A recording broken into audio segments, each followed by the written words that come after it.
আমাদের একটি বন্ধু রাষ্ট্র কেন আক্ষেপ করে বলে যে আমাদের চরম কষ্টের সময়ে আমরা বাংলাদেশকে পাশে পেলাম না? কেন এই কথা বল? Will be in a justified.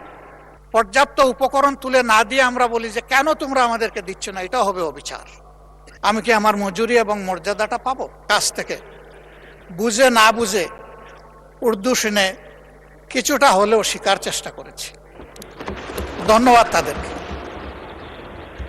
মাননীয় স্পিকার, এই দুইটা সময় মানুষ অগ্রিম তাদের শ্রম বিক্রি করে দিত।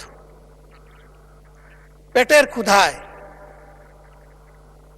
ধান কাটার মৌসুমে একজন মানুষ যদি তখন 12 টাকা বেতনে কাজ করত, তাহলে অগ্রিম হিসাবে 5 টাকা বেতনেই পেটের ক্ষুধার কারণে তার শ্রম বিক্রি করে দিত।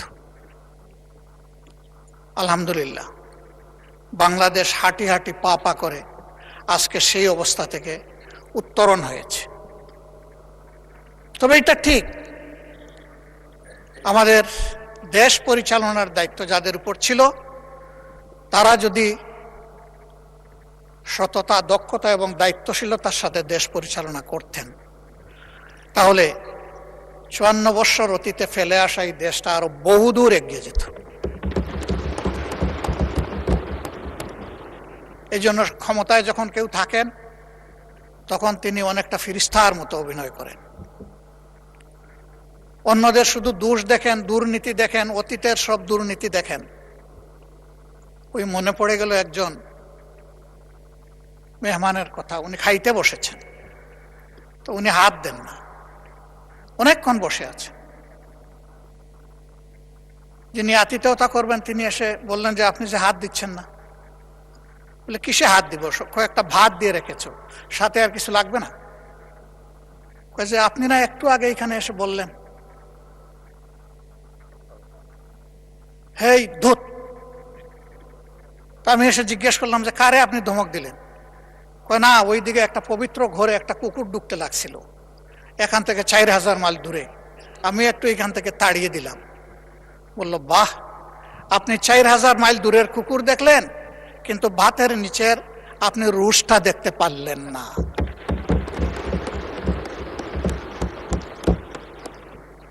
ক্ষেত্র বিশেষে আমাদের অবস্থান এমন হয়েছে, আমরা অনেক দূর দেখি, কিন্তু আমার গায়ে বগলে আমার যে দুর্বলতা বা গন্ধ, সেটা আমরা দেখি না বা বুঝার চেষ্টা করি না।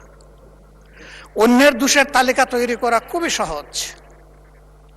মানুষ কখনো মহৎ হতে পারে না যে শুধু অন্যের দোষের তালিকা তৈরি করে। মানুষ সেই মহৎ হয় যে নিজের দোষ খুঁজে বেড়ায়, যে আমি কোন ভুল করেছি। যখন মানুষটি নিজের ভুলের দিকে তাকায়, তখনই তার সংশোধনের রাস্তাটা খোলা হয়ে যায়। আর অন্যের ভুল যখন খুঁজতে থাকে, তখন তার কিন্তু আর ওই ভুল থেকে, নিজের ভুল থেকে ফিরে আসার রাস্তা বন্ধ হয়ে যায়। আমি এখানে এসে মাঝে মাঝে কনফিউশনে পড়ে যাই। আমি কি মহান জাতীয় সংসদে বসে আছি, নাকি আমি জেগে জেগে ঘুমাচ্ছি? আমি কি স্বপ্ন দেখছি, নাকি আমি বাস্তবেই ইতিহাস শিকার কোনো বিশ্ববিদ্যালয়ের ছাত্র হয়ে এখানে বসেছি? আমাদের 12 তারিখ থেকে শুরু করে আজকে 30 এপ্রিল পর্যন্ত চলে আসা বক্তৃতার আমি যদি ভুল না করি, তাহলে 80 ভাগ ছিল ইতিহাস চর্চা। ইতিহাস চর্চা কোনো দোষের কাজ নয়। চলতে হলে জানতে হবে আমি তো এই দেশের নাগরিক, আমি শিশু, আমাকে প্রোটেকশন দিন। আমি ঘর থেকে নিরাপদে বের হতে চাই, আবার আমি স্কুল থেকে নিরাপদে ঘরে ফিরতে চাই। আমি কি সেই প্রোটেকশন পাব? এই শিশুটির না বলা ভাষা হয়তোবা এমন ছিল যে অন্য দেশের শিশুদের মতো আমিও কি আমার মেধা বিকাশের পরিচর্যা এবং সহযোগিতা এখানে পরিপূর্ণভাবে পাব? হয়তো সেই শিশুটি অবলা ভাষার মধ্যে এমনটাও ছিল যে আমি কি একদিন বড় হয়ে মানুষের মতো মানুষ হয়ে রাষ্ট্রের সঠিক জায়গায় যে আমার মেধার সার্ভিসটা আমি দিতে পারব। একজন শ্রমিকের কাছে যখন গিয়েছি, তখন ঘাম জড়ানো শ্রমিক, সে বলেছে আমি তো আমার শ্রমের ন্যায্য মজুরি তো পাই না, মর্যাদা পাওয়া তো কল্পনার বিষয়, স্বপ্নের বিষয়। আমি কি আমার মজুরি এবং মর্যাদাটা পাবো? ছাত্রদের কাছে যখন গিয়েছি, তাদের জিজ্ঞাসা ছিল অস্ত্রের ঝনঝনানি মুক্ত আমরা কি একটি পবিত্র শিক্ষাঙ্গন পাবো, যেখানে শিক্ষকদেরকে পিতার মতো পাবো, সহপাঠীকে ভাই এবং বোনের মতো পাবো? এমন একটা শিক্ষাঙ্গন কি আমরা পাবো? এ ছিল তাদের জিজ্ঞাসা। চা শ্রমিকদের কাছে যখন গিয়েছি, তাদের চাহনি, তাদের ভাষা ছিল আমরা কি একটু মানবিক মর্যাদা পাবো? এই সমাজ তো আমাদেরকে ন্যূনতম মানবিক মর্যাদাটাও দিচ্ছে না। একজন জেলের কাছে আমরা যখন গিয়েছি, তার জিজ্ঞাসা ছিল জাল যার জ্বলা তার, এ তো শুধু স্লোগান, এটা তো আমাদের কপালে জুটে না, বরঞ্চ বেনিয়ারা আমাদের নামে এগুলা লুট করে নিয়ে যায়। আমি কি সেই জেলের অধিকার পাবো? আমাকে সেটি দেয়া হবে? কৃষক ভাইটির কাছে যখন গিয়েছি, তখন বলেছে আমাদের তো হাঁসপাস অবস্থা। আমি যখন জমিতে ফসল ফলাতে যাই, তখন এই ফসল কোনো সময় ঘরে তুলতে পারি না, প্রাকৃতিক বিভিন্ন বন্যা, খরা, দুর্যোগের কারণে। আর সৌভাগ্যক্রমে যদি ঘরে উঠাই, তাহলে আমার প্রোডাকশন কস্টটাও আমি আমার পকেটে ফিরে আনতে পারি না। কেন পারি না? এই কারণে পারি না, কৃষি উপকরণ যেগুলো আছে, বীজ আছে, সার আছে, কীটনাশক আছে, সেচে পানি আছে, এইগুলার খরচ আমাদের প্রাপ্তির চাইতে অনেক বেশি। সারের যে দাম লেখা আছে, তার চাইতে দ্বিগুণ দেড়গুণ দামে আমাকে কিনতে হয়। এখানেও বেনিয়াদের দৌরাত্ম্য। আবার আমি যখন ফসল ফলালাম, আমার ফলানো ফসলটা আমি তার কাছে যদি 10 টাকা কেজি দরে বিক্রি করি, রাজধানীতে গিয়ে সেটা 40 টাকা কেজি দরে বিক্রি হয়। এখানে মধ্যস্বত্বভোগীদের লুটেরা। এই যন্ত্রণা থেকে আমরা কি মুক্তি পাবো? আমি যখন ফসল ফলালাম, ফল উৎপাদন করলাম, তখন পর্যাপ্ত রক্ষণাগর না থাকার কারণে আমি তো তাড়াহুড়া করে এই ফসলগুলা বিক্রি করে দিতে বাধ্য হই। আমি কি সরকার থেকে এইটুকু সাপোর্ট আশা করতে পারি? তিস্তা পারে যখন গিয়েছি, সে এলাকার 2 কোটি 2.5 কোটি মানুষের মধ্যে যাদের সাথে দেখা হয়েছে, আমরা এখানে যারা বসে আছি, মাশাআল্লাহ, আমাদের চেহারা, গালগুল সবই সুন্দর, নুরানি, কিন্তু ওই জায়গার মানুষগুলার দিকে তাকানো যায় না। তাদের হাড়ের ভিতরে চামড়া ঢুকে গেছে, জীবনের ঘানি টানতে টানতে তারা হয়রান হয়ে গিয়েছে। পুরো নদীটা একটা মরুভূমিতে পরিণত হয়েছে। ভরাট হয়ে যাওয়ার কারণে পাশের প্রতিবেশী দেশ থেকে যখন বন্যা তেড়ে আসে, তখন নদীর ধারণ ক্ষমতা একেবারেই নির্জীব হয়ে যাওয়ার কারণে 2 কূল ভাসিয়ে আবার তাদেরকে পানিতে ডুবায় মারে। শীত মৌসুমে যখন সে ফসল ফলাবে, তখন তার চাহিদার পানি নাই। বর্ষায় যখন সে একটু আত্মরক্ষা করবে, তখন পানির তুড়ে ভেসে যায়। প্রতি বৎসর শত নয় হাজার হাজার ঘরবাড়ি বিলীন হয়ে যায় নদী তটে। এভাবেই তাদের জীবন চলছে। আমি ধন্যবাদ জানাই আসাদুল হাবিব দুলু সাহেবকে, সম্মানিত সংসদ সদস্য তিনি এবং মন্ত্রী। তিনি একটি আন্দোলন গড়ে তুলেছিলেন, জাগো বাহে।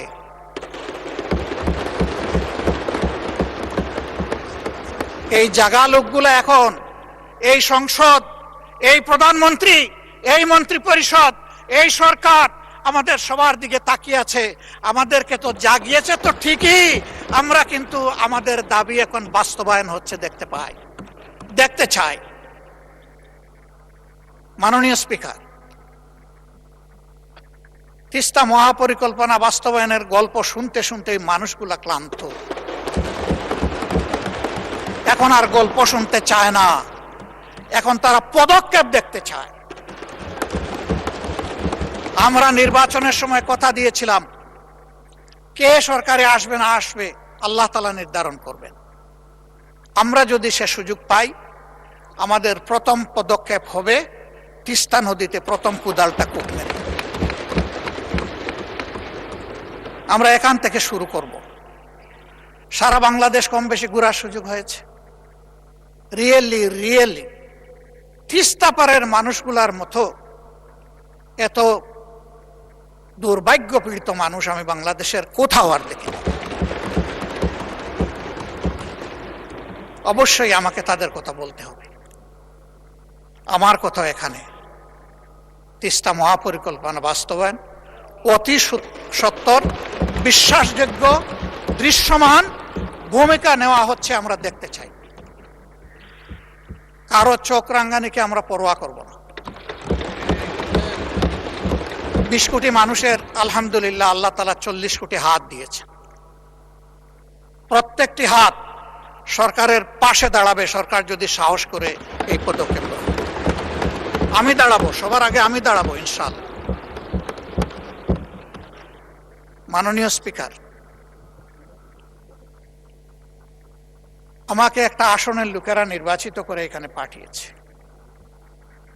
মাঝে মাঝে আমি হাঁটি ঘুরি দেখি আর মনে মনে ভাবি, এটা কি রাজধানীর ছিটমহল? ছোট্ট একটি এলাকা, মাত্র 2টি খাল, ময়লার ভাগাড়, অবৈধ দখলদারিত্ব, রাস্তাগুলা সরু, আবার সেই রাস্তার মাঝখানে লাইট পোস্ট। হ্যাঁ, অবশ্যই আমি বলবো 2 মাস 2.5 মাসের সরকারের জন্য সব কিছু একেবারে চকের পলকে সমাধান করা সম্ভব নয়। শুরু হোক। আমাকে লোকেরা বলে সংসদে আমাদের কথা বলবেন, আমি বলি যে বলবো ইনশাআল্লাহ। আমি সেই কথাগুলো এখন বলতে চাই। আবার আমি ফিরে আসবো আমাদের দায়িত্ব কর্তব্যে। কিন্তু আজকে আমি এখানে দাঁড়িয়ে কথা বলার সুযোগ পাচ্ছি ওই এলাকার মানুষগুলো তাদের ভালোবাসা, সমর্থন আর ভোট দিয়ে আমাকে এখানে পাঠিয়েছে বলে আমি এই জন্য তাদের প্রতি গভীর কৃতজ্ঞতা জানাই। একেবারে 47কে আমি সম্মান করি, কারণ ওই সীমারেখাটাই বর্তমানে বাংলাদেশের সীমারেখা। বরঞ্চ কিছু কিছু ক্ষেত্রে আমরা আমাদের নদী রক্ষা করতে পারিনি বলে আমাদের কিছু জমি চলে গেছে প্রতিবেশী দেশের পেটের ভিতরে। আমরা বাড়াতে পারি, ওই যা ছিল তাই। ওই 1 খণ্ড জমি আমরা পেয়েছিলাম, এই জন্য 70 সালের নির্বাচন হয়েছিল। 94 ভাগ ভোট যেগুলা কাস্ট হয়েছিল তার মধ্যে 94 ভাগ পেয়েছিল আওয়ামী লীগ। তারা আসলে এত ভোট পেয়ে তারা আসলে নিজেদেরকে ধরে রাখতে পারে নাই। সম্ভবত তারা আবেগে সীমা লঙ্ঘন করে ফেলেছিল। এত মানুষের ভোটের প্রতি তারা সম্মান দেখাননি। যে ভোটের সম্মান পাকিস্তানি সরকার না দেখার কারণে অনিবার্য হয়ে উঠল মুক্তিযুদ্ধ। তারাই সেই ভোটটাকে আবার গলা টিপে হত্যা করলেন। তারা বাকশাল খায়। আমাদের অনেক বন্ধু 72-এর সংবিধান সম্পর্কে তাদের হোল হার্টেড রেসপেক্ট তারা পে করেন। আমি পারি না এই জায়গায়। যারা করেন তারা এখন সরকারি ট্রেজারি বেঞ্চে অনেকে বসে আছে। আপনিও পারেন না, কারণ 72-এর সংবিধানটাকে পরিবর্তন করে দিয়ে গেছেন মরহুম প্রেসিডেন্ট শহীদ জিয়াউর রহমান। তিনি 72-এর জায়গায় ওটা রাখেন নাই। যে জায়গাগুলো তার দৃষ্টিতে সংস্কার মেরামতের দরকার ছিল তিনি করেছেন। তাইলে এখন কেমনে আমরা বলতে পারি যে আমরা 72-এর সংবিধান চাই? এটা তো আমরা বলতে পারি না। আমাদেরকে এমন ভাবে বলা হয় আমরা যেন সংবিধানই মানি না। তো সংবিধান না মানলে এখানে আসলাম কেমনে, বসলাম কেমনে, এই দেশে বসবাস করি কেমনে? We are law abiding people. যত সময় পর্যন্ত দেশে বিদ্যমান সংবিধান আছে আমরা তার বিরুদ্ধে আন্দোলন করতে পারি কোনো পরিবর্তনের জন্য, কিন্তু বিদ্রোহ করব না। একজন নাগরিক হিসাবে এটাই আমার দায়িত্ব। আমি আমার দাবি অব্যাহতভাবে জানিয়ে যাব যতক্ষণ পর্যন্ত আমার দাবি বাস্তবায়ন না হবে। তবে হ্যাঁ, আমার দাবিটা যদি যৌক্তিক না হয় তাহলে এটাকে আমি যে কোনো সময় অ্যাবান্ডন ঘোষণা করতে পারি, তাতেও কোনো সমস্যা নেই। মাননীয় স্পিকার, এই ছোট্ট এলাকাটি মাত্র 2টি থানা নিয়ে গঠিত, কাফরুল এবং মিরপুর। মিরপুরের পুরাটা না, আংশিক। এই জায়গাটির মধ্যে কিছু অবকাঠামোগত সমস্যা আমাদের রয়েছে, সেগুলোর দিকে একটু নজর দেওয়ার জন্য আমি সংশ্লিষ্ট মন্ত্রণালয়ের সম্মানিত মন্ত্রীবর্গকে আহ্বান জানাবো, অনুরোধ জানাবো। ইব্রাহিমপুর বাজার এলাকার যানজট নিরসনে মাস্টার প্ল্যান অনুযায়ী 100 ফুট রাস্তা বাস্তবায়ন এবং উত্তর কাফরুলের 350 মিটার দৈর্ঘ্য সরু রাস্তাটি প্রশস্তকরণ জরুরি। প্রথমটা একটা মাস্টার প্ল্যান আগে থেকে আছে, এখন এটা বাস্তবায়ন হওয়া দরকার। এই এলাকায় প্রায় যানজট লেগে থাকে, অসহনীয় যানজট। সেই জায়গাটার দিকে আমি দৃষ্টি আকর্ষণ করলাম। 4 নম্বর ওয়ার্ডের সরকারবাড়ি মোড় থেকে পলাশনগর এবং 13 নম্বর ওয়ার্ডের বড়বাগ থেকে পূর্ব মণিপুর পর্যন্ত অত্যন্ত জরাজীর্ণ রাস্তাগুলোর দ্রুত সংস্কার। বছরের পর বছর ভাঙ্গা চূড়া পড়ে আছে। এখানকার কন্ট্রাক্টর নাকি পালিয়ে গেছে, তো এখন কন্ট্রাক্টর আবার ফিরে এসে যতক্ষণ পর্যন্ত ওই ফ্যাসিস্টরা ধরা না দিবে ততক্ষণ পর্যন্ত কি মানুষগুলোকে এই যন্ত্রণা ভোগ করতে হবে? মাননীয় স্পিকার, এর তো একটা সমাধান হওয়া দরকার। এই জন্যে আমি মাননীয় স্থানীয় সরকার মন্ত্রণালয়ের সম্মানিত মন্ত্রীকে আমি অনুরোধ করব তিনি সদয় দৃষ্টি দিবেন। ইব্রাহিমপুর এবং উত্তর কাফরুলের রাস্তার মাঝখানে অবস্থিত বিদ্যুতের খুঁটিগুলো জরুরি ভিত্তিতে সরানো দরকার। এর মাঝে বহু অ্যাক্সিডেন্টও হয়েছে এগুলাকে কেন্দ্র করে। এবং রাস্তা এত সরু, তার মাঝখানে আবার ইলেকট্রিক লাইট পোস্ট, এটা একেবারেই সময়ের দাবি হয়ে দাঁড়িয়েছে। মিরপুর 10 থেকে আগারগাঁ পর্যন্ত জলাবদ্ধতা দূর করতে এখানে বগালে খালের অবৈধ দখল উচ্ছেদ এবং গভীরতা বৃদ্ধি করা একান্ত প্রয়োজন। মণিপুর ও শেওড়াপাড়া এলাকার পুরাতন ও সরু সুয়ারেজ পাইপ পরিবর্তন করে বড় মাপের বা ব্যাসের পাইপ সেখানে স্থাপন করা অতি জরুরি। এখন বর্ষা হলে ওই 52 ইঞ্চি বর্ষার কোনো দরকার পড়ে না, বৃষ্টির দরকার পড়ে না। সামান্য বর্ষা হলেই সেখানে ফ্লাড শুরু হয়েছে। এই জন্য বলছিলাম যে এটা ছিটমহল কিনা আল্লাহই ভালো জানে। মাননীয় স্পিকার, বাউনিয়া বাঁধ এবং একটা শব্দ এখানে আছে, আমি না বলে পারছি না যেহেতু ওই নামেই এটা পরিচিত, বগারমার খাল।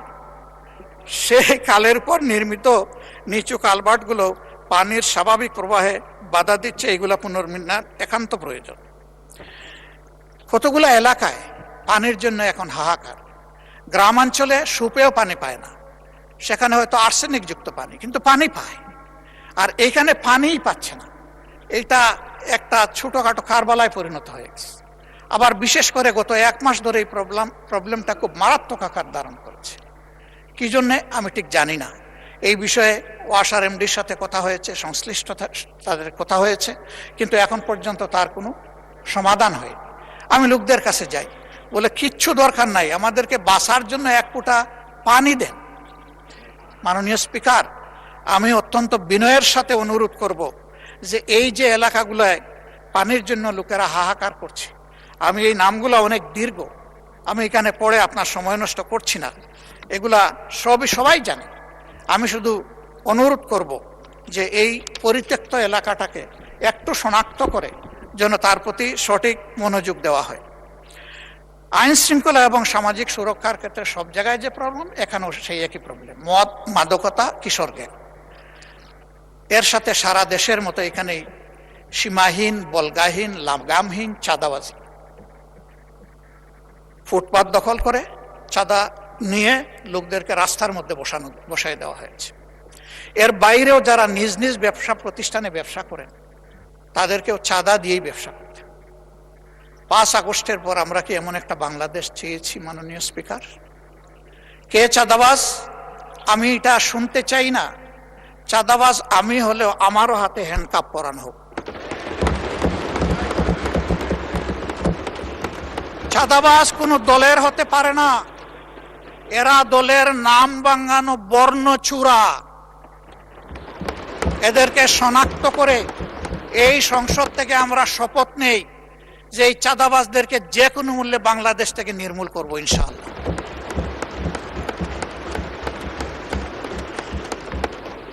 দখলবাজি নিয়ে বিভিন্ন জায়গায় ইনফাইটে কতগুলা মূল্যবান জীবন হয়ে গেছে। আমি তাদের জন্য দুঃখ প্রকাশ করছি। কেন? তারা তো এদেশেরই সন্তান, এইভাবেই মরতে হবে কেন? হালাল রুজির পথ 99% মানুষের জন্য থাকলে এই 1% মানুষের হাতে কেন 99% মানুষ জিম্মি হবে? এদের যন্ত্রণা থেকে দেশটাকে মুক্ত করতে হবে। মাননীয় স্পিকার, আইন শৃঙ্খলা পরিস্থিতির অবনতি উন্নতি আমি এগুলো বুঝি না। যে সরকার আসে আইসেই বলে যে আগের চেয়ে এখন অবস্থা ভালো, এই আগটা কি সেটাও বুঝি না। আমি এই আগ পাস কিছুই শোনার পক্ষপাতী নই। আমি শোনার পক্ষে আমাদের বর্তমানটা কি। এই বর্তমানে আমরা একটা নিরাপদ বাংলাদেশে বসবাস করতে চাই। মাননীয় স্পিকার, আমি মাননীয় স্বরাষ্ট্রমন্ত্রীকে অনুরোধ করব, বাংলাদেশের সকল জায়গার আইন শৃঙ্খলা পরিস্থিতি একই ধরনের নয়, কিন্তু যে জায়গাটা বেশি ঝুঁকিপূর্ণ, বেশি ভালনারেবল, সেই জায়গায় যেন অগ্রাধিকারের ভিত্তিতে আগেই নজর দেওয়া হয়। এর সাথে আমাদের শিক্ষাঙ্গনগুলোকে সকল ধরনের সন্ত্রাস মুক্ত যেন রাখার পর্যাপ্ত ব্যবস্থা করা হয়। আমরা আর দেখতে চাই না যে দলেরই হোক দায়ের কূপে কিংবা আগ্নেয়াস্ত্রের বুলেট তার জীবন নিয়ে গেছে, এটা দেখতে চাই না।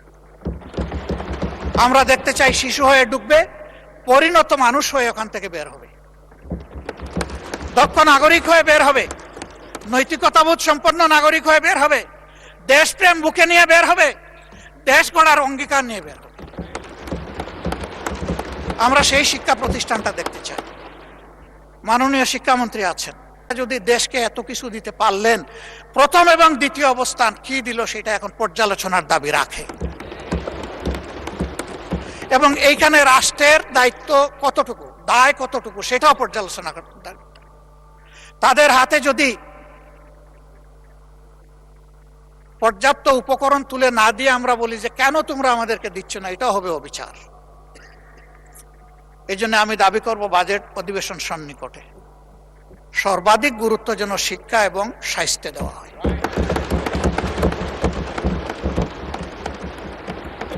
যদি একটা সুস্থ সবল জাতি গঠন করতে হয়, অবশ্যই একটি সুস্থ স্বাস্থ্য ব্যবস্থা আমাদেরকে গড়ে তুলতে হবে। কিন্তু এখানে সবাই স্বাস্থ্য ব্যবস্থার ব্যাপারে হাহাকার করেছেন, সবচেয়ে বেশি হাহাকার করেছেন স্বাস্থ্য সেবার বিষয়টা নিয়ে। অনেকে বলেছেন স্বাস্থ্য সেবা নিজেই রোগী, আমাদেরকে সারিয়ে তুলবে কিভাবে।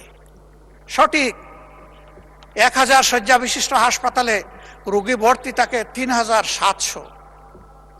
How could be possible? আবার এখন অন্য সমস্যাও দেখছি। এই ফ্যাসিস্ট আমলে যোগ্য দক্ষ ডাক্তারদেরকে বহু দূরে বদলি করা হয়েছে, যেখানে তাদের মেধারও কোনো মূল্যায়ন করা হয়, এবং সেখানে এটাকে কাজে লাগানোরও কোনো সুযোগ ছিল না। আবার অনেককে ওএসডি করা হয়েছে। আমাদের সম্মানিত মন্ত্রী, তার ছোট ভাই, সেও একজন ডাক্তার, আমাকে একদিন আক্ষেপের সুরে বলেছিল, শফিক ভাই, আগামীতে যদি আমাদের সরকার গঠিত হয়, একটা গাল দিয়ে বলেছিল, গাল অবশ্য সভ্য সরকার, যে আমাদেরকে অমুক জায়গায় তমুক জায়গায় দিয়েছে, ওদেরকে আমরা বাংলাদেশের সীমানার ভিতরে না রেখে ওদেরকে আমরা ট্রান্সফার করব তালপট্টিতে। আমি বলেছিলাম, হোয়াটস ডিফারেন্স? তুমি আর আমি যদি এইটাও করি তাহলে তো একই কাজ করলাম। মাননীয় স্পিকার, কিছু কিছু কাজ দুঃখজনকভাবে এখন এরকমই শুরু হয়ে গেছে। ফ্যাসিস্ট আমলে যারা বঞ্চিত ছিল, নিগৃহীত ছিল, ওএসডি ছিল, খালে বিলে তালপট্টিতে যাদের পোস্টিং ছিল, এখন আবার তাদের উপরে সেটা চলে এসেছে। কেন? আমি মাননীয় প্রধানমন্ত্রীকে সম্মান রেখেই বলছি, তিনি বলেছেন আমরা একটা মেরিটোক্রেটিক নেশন বিল্ড আপ করতে চাই। আমি তাকে বলবো, দল আদর্শের ভিত্তিতে নয়, মেরিট এবং কমিটমেন্টের ভিত্তিতে সমস্ত নাগরিকগুলোকে আপনার নেতৃত্বে যেন মূল্যায়ন করা হয়। মাননীয় স্পিকার, জ্বালানি সংকট সমস্যা যাই বলি এসেছিল, সবাই কষ্ট পেয়েছেন, এখানেও যারা তারাও কষ্ট পেয়েছেন, তবে আমাদের চাইতে সাধারণ নাগরিকরা অনেক বেশি কষ্ট ভোগ করেছেন। আমরা এই বিষয়ে একটা অর্থবহ আলোচনা করেছি। এই সুযোগ দেওয়ার জন্য আপনাকে ধন্যবাদ জানাই। এই আলোচনার পরে যখন কমিটি হলো, সম্মানিত চিফ হুইপ বলেছেন, এই কমিটি হওয়ার পরে আমরা দেখি যে রাস্তার সেই কষ্ট দূর হয়ে গেছে অনেকটাই। কেন মাননীয় স্পিকার? দেশবাসী বিশ্বাস করতে শুরু করেছে যে একই বিষয়কে সরকারি দল এবং বিরোধী দল সিরিয়াসলি নিয়েছে, তারা এটা অ্যাড্রেস করবে, আমাদের সমস্যার সমাধান হবে। এই আস্থার জায়গাটা ফিরে আসার কারণে সমাধানের পথ খুলে গেছে। আমরা দোয়া করি যে এই যুদ্ধ এখনো অব্যাহত রয়েছে, তার পরিসমাপ্তি হোক। এই যুদ্ধ গোটা বিশ্বকে নাড়িয়ে দিয়েছে। আমরা আগেই বলেছি এই সংকট এই সরকারের তৈরি নয়, এটা global issue, global problem, crisis.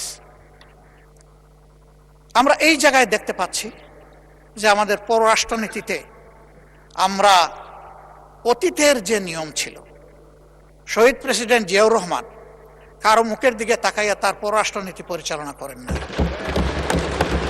তিনি দেশবাসীর মুখের দিকে তাকিয়ে করেছিলেন। এখন এই জায়গা থেকে আমরা কেন সেই আওয়াজটা একইভাবে দিতে পারলাম না? আমাদের একটি বন্ধু রাষ্ট্র কেন আক্ষেপ করে বলে যে আমাদের চরম কষ্টের সময়ে আমরা বাংলাদেশকে পাশে পেলাম না?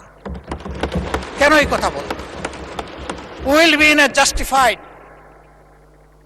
রানার, আমাদের রেস হবে জাস্টিফিকেশনের উপর। যেই মজলুম হবে সে আমার প্রতিবেশী কিংবা দূরবর্তী যেই হোক, তার প্রতি আমাদের সমর্থন থাকবে। আর যেই জুলুম করবে তার জুলুমেরও আমরা প্রতিবাদ করব আমাদের ভাষায়, আমরা যে ভাষাটা বুঝি, কারো শেখানো দেওয়া ভাষায় না। নির্বাচনী ইশতেহারে আমরা যেমন বলেছি, বিএনপিও তেমন বলেছে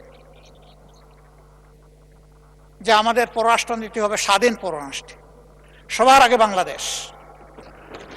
আমরা সেই জায়গাটা দেখতে চাই। আমরা কাউকে বরাবর বলে এসেছি আমাদের সীমাহীন বন্ধুর প্রয়োজন আছে, কিন্তু একজন প্রভুর দরকার নাই আমাদের। আমরা সেই জায়গাটাই দেখতে চাই। মর্যাদার সাথে মাথা উঁচু করে সমতা, ন্যায্যতা এবং মিউচুয়াল রেসপেক্টের ভিত্তিতে পরিচালিত হবে আমাদের পররাষ্ট্রনীতি। এই জায়গাটা নিশ্চিত করুক সরকার, আমরা এটাই সরকারের কাছে প্রত্যাশা করি। আমাদেরকে বলা হয় মাঝে মাঝে, আমাদের ট্রেজারি বেঞ্চের বন্ধুরা বলেন যে এমন কোনো কাজ আপনারা করবেন না যে কারণে আবার পতিত ফ্যাসিস্টটা ফিরে আসে। আমরা তো এটা চাই না, কিন্তু নির্বাচনের আগে আমরা দেখলাম কিছু কিছু সিনিয়র নেতা পর্যন্ত তাদেরকে আশ্বস্ত করে নিশ্চয়তা দিয়ে বলছেন আপনাদের সকল মামলা উঠাইয়া দেব, আপনাদের জন্য আমাদের দুয়ার খোলা, আপনাদেরকে আমরা পর্যাপ্ত নিরাপত্তা দেব। আমরা জানি না এখনো তাদের সেই সম্পর্ক বিদ্যমান আছে কিনা। আমাদের কথা একদম পরিষ্কার, ফ্যাসিস্ট আমলে যতগুলো অপরাধ সংগঠিত হয়েছে, যতগুলো খুন হয়েছে, গুম হয়েছে, যত জায়গায় মানবতা লঙ্ঘিত হয়েছে, দর্শন হয়েছে, এই প্রত্যেকটি অপরাধের বিচার করতে হবে এবং সেই বিচার উসমান হাদি পর্যন্ত আসতে হবে। মাননীয় স্পিকার, কিন্তু বিচারের দিকে তাকিয়ে আমরা কিছুই বুঝতে পারছি না।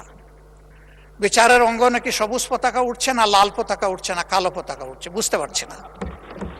আমরা একটা সবুজ পতাকা দেখতে চাই। ওখান থেকে বলা হবে জাতিকে আমরা হতাশ করব না, জাতির প্রত্যাশার আলোকে মজলুমের পাওনা তার কাছে পৌঁছে দেব।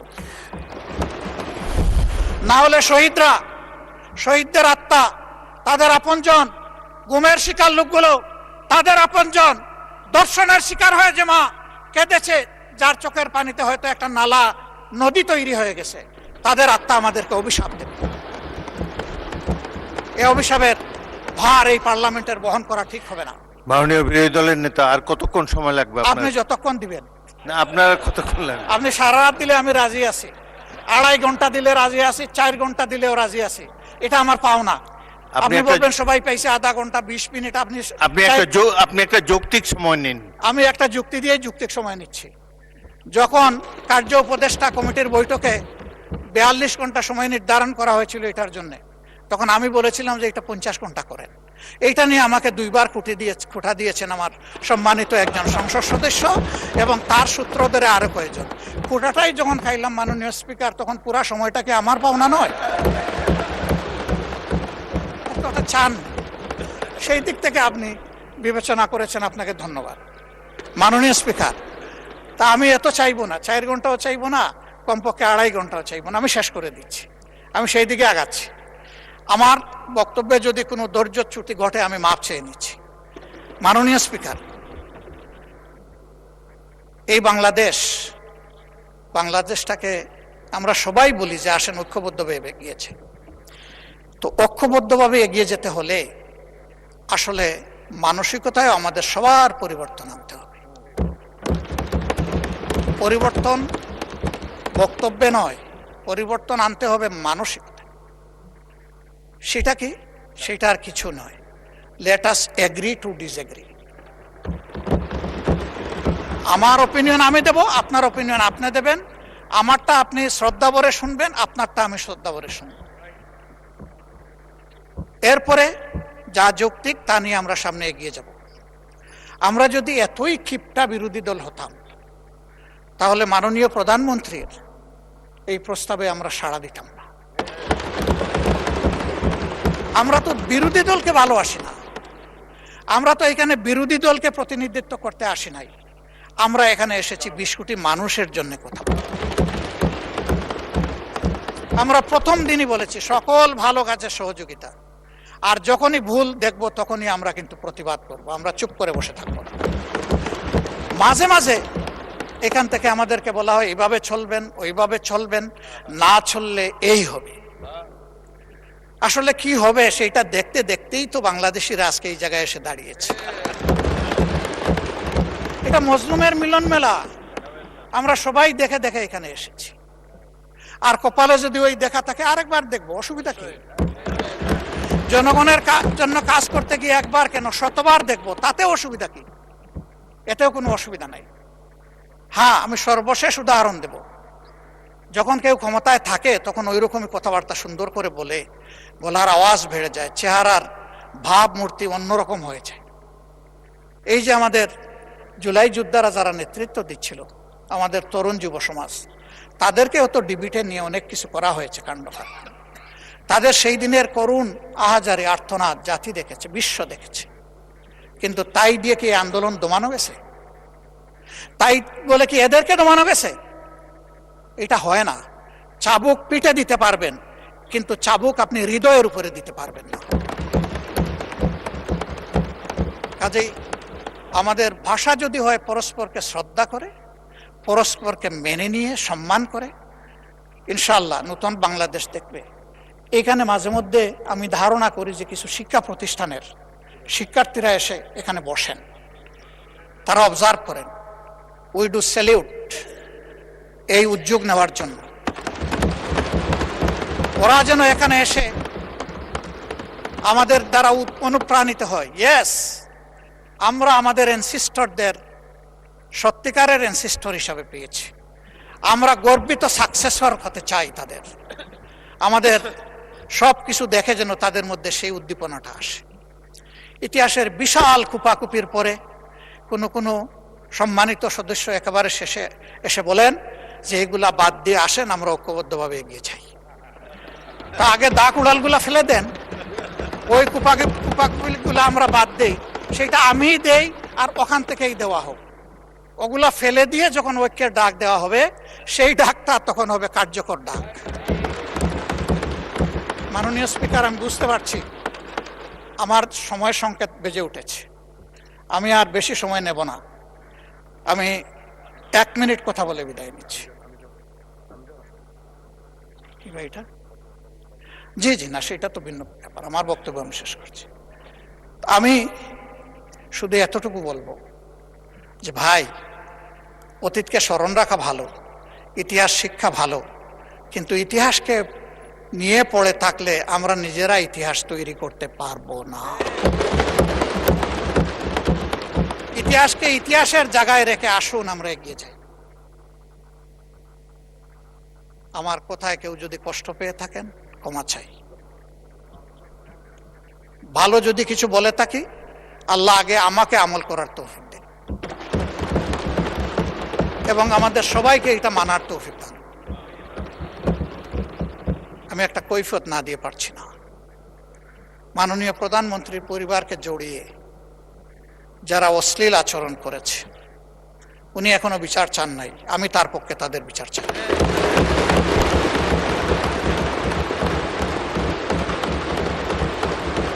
ওনার মেয়ে, আল্লাহ তাআলা আমাকেও 2টা মেয়ে সন্তান দান করেছেন, আমার মেয়ে। ওনার মেয়ের সম্মান মানে আমার মেয়েরও সম্মান, মানে আমাদের মেয়েরও সম্মান।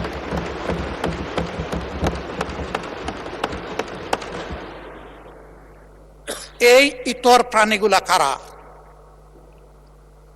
তাদেরকে নির্মোহভাবে খুঁজে বের করা হোক।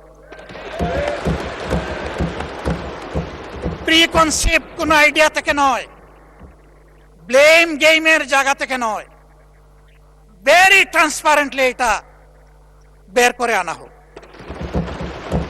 আমার নিজের দুঃখের কথা নাই বললাম, একটা মানুষ বয়স হওয়া পর্যন্ত সব সময় গায়ে কাপড় রাখার চেষ্টা করেছি। মা বাপ যেটুকু পেরেছেন, আমি এখন যেটুকু পারি সামর্থ্যের আলোকে। কিন্তু আমার যে কতবার কাপড় চোপড় খুলে ফেলে, নিজেরটা আমি কারে বলবো?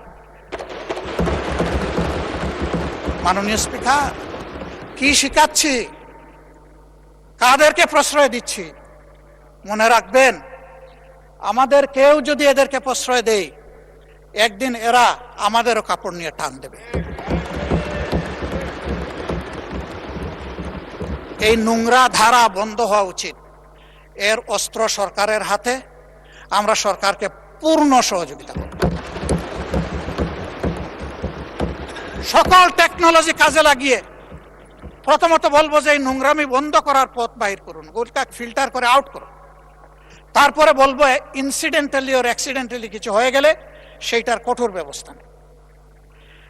আমি সংসদ সদস্যরা 2জন দাঁড়িয়ে তাদের নিরাপত্তা চেয়েছেন, আমি খুশি হতাম তারা যদি বলতেন আমরা আমাদের নিরাপত্তা চাই না, আমরা 20 কোটি মানুষের নিরাপত্তা চাই। আমি বলবো আমরা 20 কোটি মানুষের নিরাপত্তা চাই। আমি ধন্যবাদ জানাচ্ছি বিশেষভাবে এই অধিবেশনকে সফল করতে যারা প্রচুর খাটুনি করেছেন, কষ্ট করেছেন। সমস্ত কর্মচারী কর্মকর্তাবৃন্দ, মিডিয়ার লোকেরা যারা শৃঙ্খলার দায়িত্বে ছিলেন, তারা সবাইকে আমি ধন্যবাদ জানাচ্ছি বিরোধী দলের পক্ষ থেকে বা সারা অধিবেশনের পক্ষ থেকে।